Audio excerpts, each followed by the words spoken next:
Hello friends, today I gonna make a Mother's Day gift card for my mother. At first, I'm drawing some flowers every single way.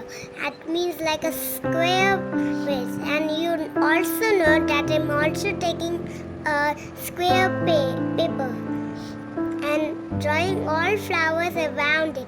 Then make some squiggly lines like the stems and draw green heart, blue heart and color it in, and pink heart also color it in. I love my mom. You are the best mom ever, every good.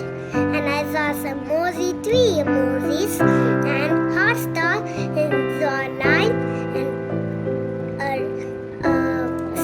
single, let's say pool, and happy Mother's Day.